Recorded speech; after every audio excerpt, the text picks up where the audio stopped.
just a quick lesson on the buttressing. Okay, so the buttressing, when you make a cut into the dome, okay, the dome can fall out.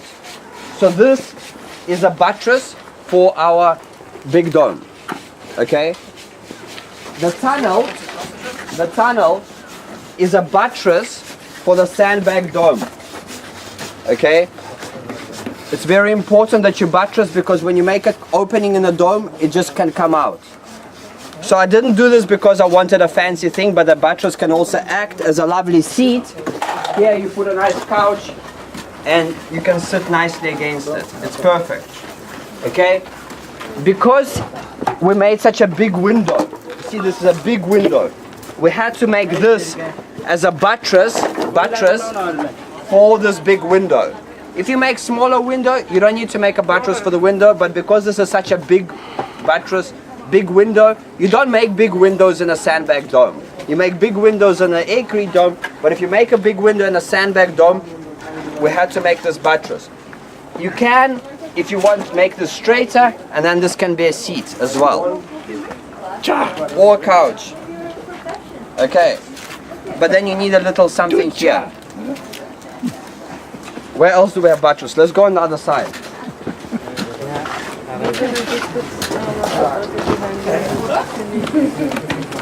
This is in a way is a buttress for the opening, because yes, you can just cut in the aircrete dome, but it's a weak point because it just wants to go out. So it doesn't go out. We created a ferrocement arch, a window that binds it all together, and we bound it with cloth to join. Yeah, everywhere is cloth, making sure that the buttress does not fall away from the dome. So this is a final buttress for the entrance. Again, it's a place to take your shoes off, so it can act as a double feature. These are just little decorative spirals, so they're not even touching it. They don't need to. Yeah, and in South Africa we build up sandbag walls up to here, and then we carried on with the bricks. We just did something different here. As you can see, small windows, they don't need to have a buttress. They stand by themselves, and same as here. Okay. And the eyebrow allows you to put a flat window. Allows you to put a flat window here, because the dome is curving. You can't put a flat window on a curve. So the reason for the eyebrow, there's two reasons actually. The one is to have your window straight up, okay? So you have a flat window here, and of course it allows the water to drip past the point. Just take in mind, when you plaster the windowsills, they need to be slanted out, so all water goes away. If you slant it in or make it level, the water will find its way through the window and leak into the house. So you always want the water going away. So this is one shape of the window. That's the form we took out. It's a lancet arch, just like the shape of this entire house. Here we've got a Roman arch. So you can experiment with different shapes. The message to take home, it's catenary. Whether it's Roman or whether it's lancet, they're both leaning on each other. As soon as you go flat, you've got too much pressure and it will compress. Because it's here and the bags are stomped, they cannot go anywhere. So they form a curvature that you can put 20 tons on. Because sand and cement are like a rock, so they can put. So yeah, that's it. That's the buttresses. At the workshop in South Africa 1 year ago, we brought, this dome was right next to the aircrete dome. And halfway through the build, I realized that shit, we don't have a buttress for the sandbag dome, so I had to weave in like these things and make these into a couch, one into a couch and another one into a couch in my aircrete structure. So my aircrete structure is obtruded with these two whiskers that came out to support this sandbag dome. Then you'd ask, but surely the aircrete dome can support that and act as a... Aircrete is about 5 times softer than this brick. You can shave it with a spoon to put your electrical conduit. This brick is a bit harder.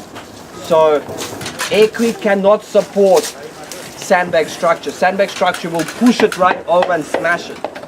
but the aircrete dome can lean against the sandbag structure. So you could, you know what I'm saying? So You don't need a tunnel now if you want.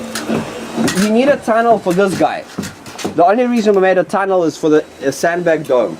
But the aircrete can lean against the sandbag, but the sandbag cannot lean against the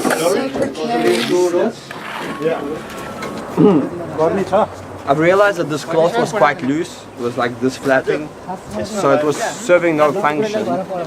So we've taken it off because the plaster is going to key into the bricks, because the bricks got a bit of texture, as you can see here. And in South Africa we built up with super adobe walls straight, and then it went straight down, which was easier to take the form out. In our case we did something else, but now that we've taken the cloth down, I'm feeling the integrity of this from here down is compromised because it just wants to pop out. So on the dome, it's being held by the, by the dome on the left and right. But here, there's nothing. So we've added these rocks and we wedged them in to basically allow these very, very heavy buttresses to support these bottom bricks not to pop out.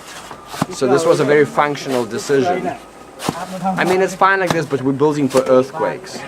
So this is where next time I probably bring these spirals right to the thing and not have a gap, because then they'll lock it in. We just left this much of a gap. It's fine, we'll plaster it in, but just take care of that. And let's go have a look on the inside.